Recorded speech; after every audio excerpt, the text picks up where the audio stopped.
discusión de hoy es tan particular? Tela con el texto de hoy, sí. Madre mía, es que vamos a analizar un documento que intenta hacer justo este tipo de diagnóstico, pero a una escala brutal. Se titula El mal en Cuba. Es un ensayo filosófico firmado por Gabriel Villaboiliana y está escrito desde La Habana en junio de 2026. Un texto muy, muy reciente. Fascinante de este material es que, no utiliza la sociología típica o la economía clásica para explicar la crisis. O sea, utiliza un marco de referencia loquísimo que mezcla cosmología, la propia naturaleza de la conciencia, hace una crítica implacable al sistema mundial y además... Y la guinda del pastel, claro, la historia final. Eso es, una historia de reencarnación que, te lo juro, parece sacada de una novela de realismo mágico. Es que esa narrativa del final es de hecho lo que cambia por completo toda la perspectiva del texto, porque el autor se plantea qué le ocurriría a una de las figuras históricas más poderosas del siglo XX tras su muerte. Sometiéndolo a un karma, pero implacable. Totalmente implacable. Es un cierre que te obliga a repensar absolutamente todo lo que has leído en las páginas anteriores. Ya ves. Y bueno, vamos a llegar a ese punto, por supuesto. Y yo estoy segura de que no va a dejar a nadie indiferente. Pero antes de meternos en este jardín, tenemos que dejar una regla de juego clarísima para quienes nos escuchan. Importantísimo esto, sí. Mucho. Porque, el material que estamos analizando hoy es profundamente político y en muchos momentos es francamente incendiario. O sea, el autor reparte críticas feroces a todas partes. A diestro y siniestro. Literal. Ataca al comunismo, denuncia la revolución cubana como si fuera un genocidio. Y ojo, en la misma página arremete contra el capitalismo más feroz y menciona figuras como Donald Trump. Por eso es tan crucial entender que en este espacio nosotros no tomamos partido por ninguna postura política. Ni de izquierdas, ni de derechas, ni de un lado, ni del otro. Exacto. O sea, que quede meridianamente claro que nuestro trabajo no es validar ni respaldar los puntos de vista del autor. Nuestro papel aquí es puramente analítico.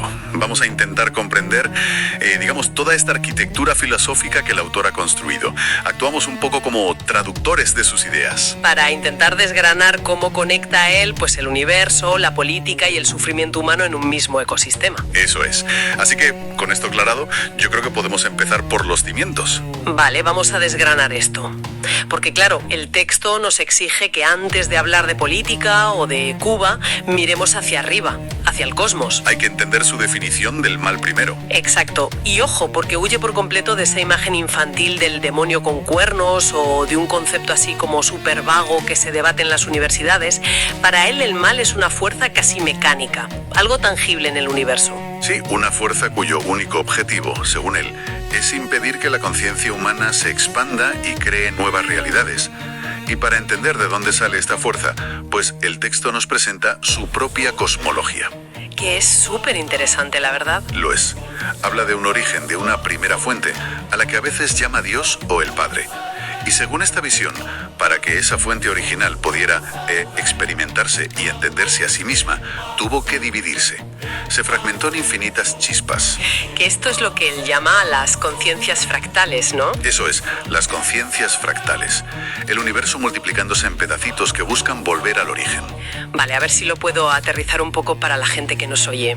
Imagínate que el universo fuera como un inmenso videojuego de mundo abierto. Vale, me gusta la analogía. Pues en este juego, cada ser humano es uno de esos fragmentos. Eres un jugador buscando explorar, aprender y en última instancia volver al creador tras haber experimentado la existencia. Exacto. Pero claro, si en ese juego los programadores solo te permiten hacer las cosas bien, o sea, si es literalmente imposible tomar el camino equivocado o destruir cosas, pues las decisiones correctas no tienen ningún mérito. Porque estarías programado por defecto. Claro, estaríamos programados. Seríamos simples máquinas ejecutando un código. Así que para que la verdadera libertad de elegir el bien sea real, tiene que existir la opción del error. O sea, la capacidad de destruir. Y eso, por pura necesidad matemática o de diseño del juego, como dices tú, es el mal. Exacto, es que el bien no tendría sentido sin la oscuridad. Y lo fascinante aquí es que, claro, la luz no se percibe si no hay un fondo oscuro. Dios crea el bien, pero simultáneamente tiene que permitir esa capacidad de destruir. Es la única garantía de que el libre albedrío es genuino. Sin el mal, la libertad sería una ilusión. básicamente. Totalmente. Pero ojo, que el autor hace un matiz súper crítico sobre cómo opera esta oscuridad en realidad. Él advierte que el verdadero campo de batalla no está en la evolución del pensamiento de las ideas. Y a ver, esto es súper contraintuitivo, porque siempre nos han dicho que la guerra está en la mente, ¿no? En convencer a otros de tus ideas. ¿Por qué dice el texto que eso es una trampa? Porque limitar la lucha al pensamiento es caer en la trampa del mal. Las ideas son solo herramientas. El mal ataca a un nivel superior, a la raíz. Ataca a la conciencia misma. O sea, busca desconectarnos. Exacto. Si tú logras que una comunidad de estas conciencias fractales se desconecte de su origen, si logras que olviden su capacidad creadora y se perciban a sí mismas, pues, solo como cuerpos de carne y hueso, o como números en un sistema estadístico, entonces el mal ya ha ganado. Ha ganado por goleada. No necesita ni siquiera cambiar tus ideas políticas si previamente ya ha secuestrado tu conciencia. Uf, madre mía. Y claro, esto nos hace bajar de la cosmología a la Tierra de golpe, porque si este mal es una fuerza cósmica que busca secuestrar la mente, la gran pregunta es, ¿cómo lo hacen el día a día? Claro, no vemos demonios por la calle. Exacto, no hay señores con tridentes. El ensayo lo que plantea es que esta fuerza aterriza en la sociedad camuflajándose de forma muy sofisticada. Básicamente se disfraza de dogmas, de ideologías inamovibles y de sistemas económicos y políticos. Y el mecanismo es perverso, porque fíjate, coge una idea que a lo mejor nació con buenas intenciones para ayudar a la gente y la eleva a la categoría de verdad absoluta. Se diviniza la idea. Eso es. Y en el momento en que una creencia se diviniza y ya no la puedes cuestionar sin arriesgarte a que te destruyan o te castiguen, pues la conciencia humana queda aplastada debajo. La ideología, el Estado o el mercado se vuelven mucho más importantes que el propio ser humano. Y ahí es justo donde el texto entra de lleno en esa crítica feroz a los sistemas modernos y utiliza a Cuba como el primer grandísimo ejemplo. Sí, describe la situación en la isla con unas palabras muy duras. Lo llama un genocidio silencioso a cámara lenta. Madre mía, es que es fortísimo.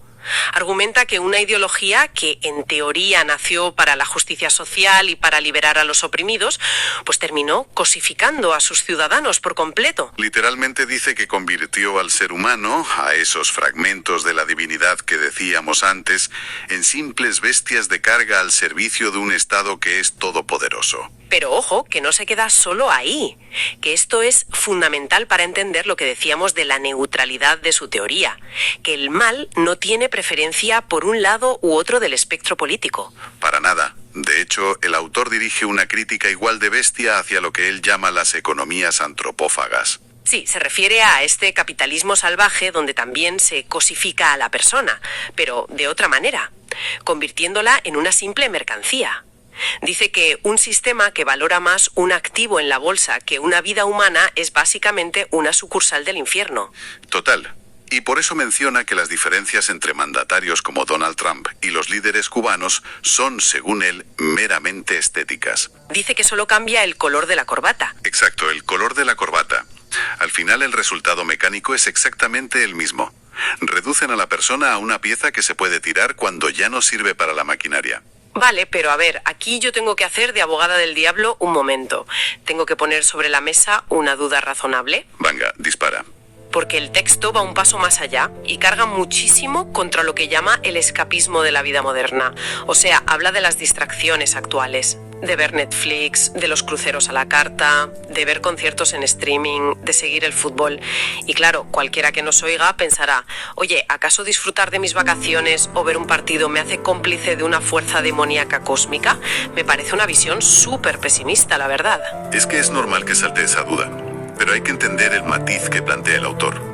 Él no está diciendo que el ocio en sí sea malo.